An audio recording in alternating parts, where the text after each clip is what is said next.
السلام عليكم ورحمة الله وبركاته. استغفر الله الذي لا إله إلا هو الحي القيوم وأتوب إليه. اللهم صل على محمد اللهم بارك على محمد ربي زدني علما. أعوذ بالله من الشيطان الرجيم. بسم الله الرحمن الرحيم. আলহামদুলিল্লাহ, আমরা 6টি ক্লাস শেষ করেছি। গত ক্লাসে আমরা আরবি হরকত পড়েছি, জবর জের পেশ কিভাবে পড়তে হয় সেটা আমরা দেখেছি। এরপর কিছু শব্দ আমরা জবর জের পেশ দিয়ে কিছু শব্দ গঠন দেখেছি। তো আজকে আমরা ইনশাআল্লাহ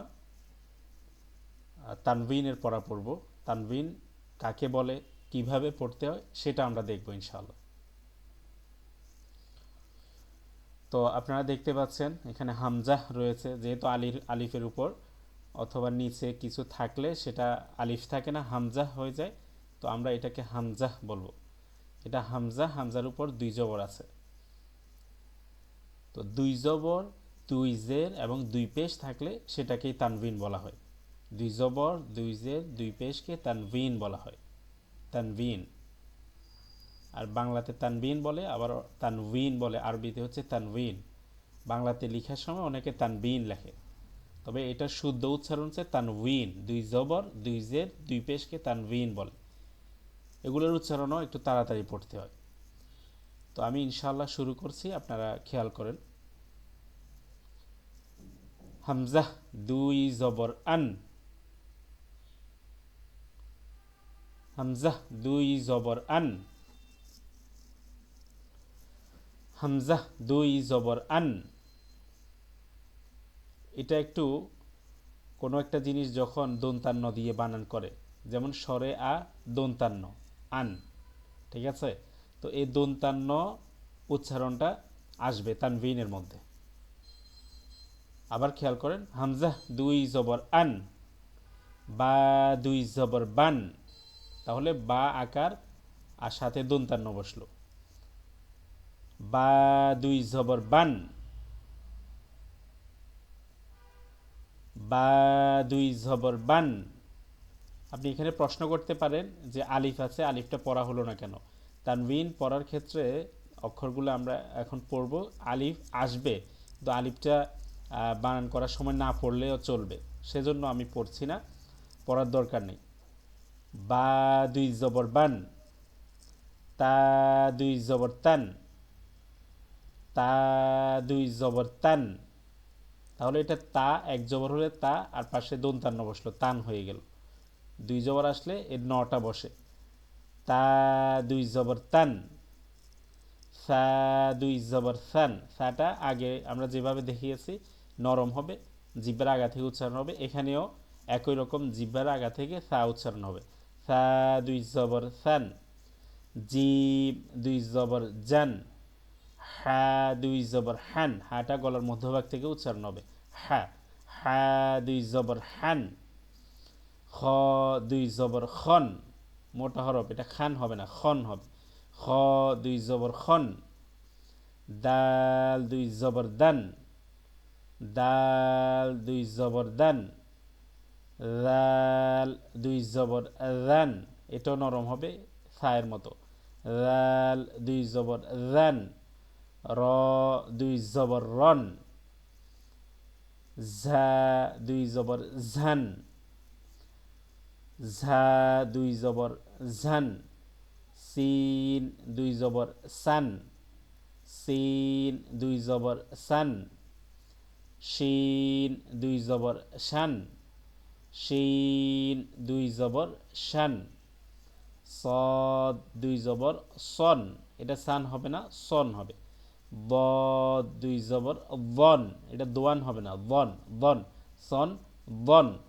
দদ দুই জবর বন, ত দুই জবর তন, ত দুই জবর তন, র দুই জবর রন, র দুই জবর রন। এটা একটু নরম হবে। আইন দুই জবর আন, গলার মধ্যভাগ থেকে আন, আন বললে হবে না, স্বাভাবিক, এটা আন পড়তে হবে। গইন দুই জবর গন, গইন দুই জবর গন। ফা দুই জবর ফান, ফা দুই জবর ফান। কফ দুই জবর কন, কফ দুই জবর কন। কাফ দুই জবর কান, এটা কাফ, কাফের সাথে আলিফ আছে কিন্তু আলিফটা বলতে হবে না, এটা কাফ, কাফের মাথা। কাফ দুই জবর কান। লাম দুই জবর লান, এটা লামের পাশে আলিফ আছে বলতে হবে না, অন্য অন্য অক্ষরগুলোর মতো। লাম দুই জবর লান। মিম দুই জবর মান, মিম দুই জবর মান। নুন দুই জবর নান, নুন দুই জবর নান। ওয়াও দুই জবর ওয়ান, ওয়াও দুই জবর ওয়ান। হা দুই জবর হান, হা দুই জবর হান। হামজা দুই জবর আন, এটা হামজা, এই দাগ এই শেপের উপর হামজা আছে, এটা হামজা ধরা হবে। হামজা দুই জবর আন। ইয়া দুই জবর ইয়ান, ইয়া দুই জবর ইয়ান। তাহলে আমরা জবর দুই জবর শেষ করলাম, তানভিনের দুই জবর দুই জের দুই পেশকে তানভিন বলে, আমরা দুই জবর শেষ করলাম। এভাবে তিনবার তিনবার করে পড়ব, এরপর একবার বানান ছাড়া পড়ব। আন, বান, তান, সান, জান, হান, খন, দান, রান, রন, ঝান, সান, শান, সন, বন, তন, জন, আন, গন, ফান, কন, কান, লান, মান, নান, ওয়ান, হান, আন, ইয়ান। তো আমরা দুই জবর শেষ করলাম, এখন দুই জের শুরু করছি। হামজা দুই জের ইন, এটা এক জের, যেহেতু আমরা বলছিলাম যখন জের হয় সেটা ইকারের উচ্চারণ হয়, রস্বইকারের উচ্চারণ হয়, তো সেটা ই হবে, এক জের থাকলে ই হবে। আর যখন দুই জের হয় ওই ই এর সাথে একটা দন্তান্ন ন উচ্চারণ করবেন, তাহলে ইন হবে, দুই জের ইন। হামজা দুই জের ইন। বা দুই জের বিন, তা দুই জের তিন, সা দুই জের সিন, সাটা বরাবরের মতো নরম করে পড়তে হবে। জিম দুই জের জিন, হা দুই জের হেন, গলার মধ্যভাগ থেকে। খ দুই জের খিন, দাল দুই জের দিন, জাল দুই জের রিন, নরম হবে জাল। র দুই জের রিন, ঝা দুই জের জিন, সিন দুই জের সিন, শিন দুই জের শিন, সদ দুই জের সইন। এগুলো একটু মোটা অক্ষর, ভালোভাবে খেয়াল করতে হবে। সদ জের সই হয় এক জের থাকলে, আর দুই জের হলে সইন, সইন একটু মোটা হবে। দ দুই জের দইন, এটা দিন হবে না, দইন। ত দুই জের তৈন, ত দুই জের তৈন। জ দুই জের জৈন, জ দুই জের জৈন।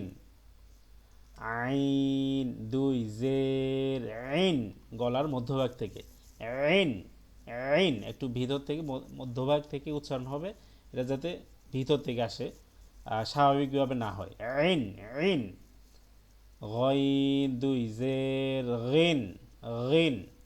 ফা দুই জের ফিন, কফ দুই জের কিন, এটা গলার ভিতর থেকে ধাক্কা দিয়ে উচ্চারণ করতে হবে, কিন, কিন।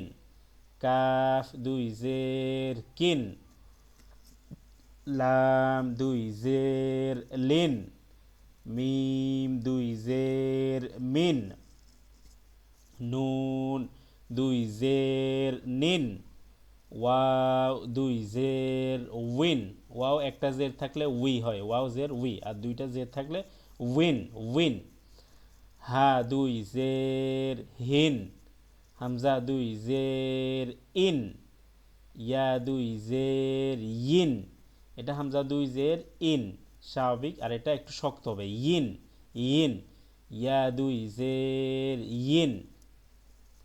হলে আমরা এইভাবে তিনবার পড়ব, তারপর বানান ছাড়া একবার পড়ার চেষ্টা করব। ইন, বিন, তিন, ফেন, জিন, হেন, খিন, দিন, রিন, রিন, জিন, জিন, সিন, ঝাটা বেশি শক্ত হবে না, জিন এরকম হবে না, জিমটা জিন হবে বেশি শক্ত, আর ঝাটা রাল এবং জিমের মাঝামাঝিতে, জিমটা হবে জিন আর রালটা একদম নরম, রেন, রাল দুই জের রেন, আর ঝাটা উভয়ের মধ্য মাঝামাঝি উচ্চারণ হবে, জিন জিন। সিন দুই জের সিন। আচ্ছা তাহলে জিন, সিন, শিন, সোয়েন, এটা সদ বদ ত জ এগুলো একটু মোটা হবে, খ, গইন, তারপর হচ্ছে কফ, সোয়েন, দোয়েন, তোয়েন, জেন, জেন, আইন গলার মধ্যভাগ থেকে, গেন, ফিন, কিন, ভিতর থেকে একটা ধাক্কা আসবে, কিন, কিন, লেন, মিন, নিন, উইন, হিন, ইন, ইন, ইন। তাহলে আমরা দুই জবর আমরা জানলাম, দুই জবর দুই জের দুই পেশকে তানবিন বলে, আর তানবিন যখন আসে একটু তাড়াতাড়ি পড়তে হয়। এরপর আকার, যেমন আমরা এক জবর এক জের এক পেশ পড়েছি, আকারের উচ্চারণ হয়, সেই আকারের উচ্চারণের সাথে ন যুক্ত হলে যে উচ্চারণটা আসে সেটাই তানবিনের উচ্চারণ, অর্থাৎ আ আছে এক জবর থাকলে আ, আর দুই জবর হলে আন, ঠিক আছে, এভাবে বান, তান, সান। আর যখন জের থাকে ই কারের সাথে, ই ই এর সাথে, এখানে হামজা জের ই আছে, একটা ন উচ্চারণ করলে ইন হবে, অর্থাৎ রস্বইকারের সাথে ন উচ্চারণ হবে, ইন, এটা বিন, বা এক জের থাকলে বি, দুই জের থাকলে বিন, ন উচ্চারণ হয়েছে, বিন, তিন, ফিন, জিন, হেন। আমরা এভাবে প্রত্যেকটা অক্ষর তিনবার তিনবার পড়ব বানান ছাড়া, আর বানান করে এক থেকে দুইবার, বানান করে তিনবার পড়ব, আর বানান ছাড়া এক থেকে দুইবার পড়ার চেষ্টা করব ইনশাআল্লাহ। তো প্রত্যেক পাঠ আমরা পড়ার পরে আবার কায়দা শুরু থেকে পুরোটা একবার পড়ব। এখানে 7 নাম্বার পাঠ, এটা যে 6টা ক্লাস হয়েছে, আমি শুরু থেকে সকালে অথবা রাতে অথবা সারাদিন মিলে আমি চেষ্টা করব আমার আগের ক্লাসগুলো একবার দেখার জন্য, একবার পড়ার জন্য, এতে করে আমার প্র্যাকটিসটা হবে ইনশাআল্লাহ। তো ধারাবাহিকভাবে আমাদের ক্লাস চলবে ইনশাআল্লাহ। আপনারা যদি সাথে থাকেন অনেক বেশি উপকৃত হবেন, কোরআন শিখতে পারবেন অবশ্যই ইনশাআল্লাহ। আসসালামু আলাইকুম ওয়া রাহমাতুল্লাহি ওয়া বারাকাতুহু।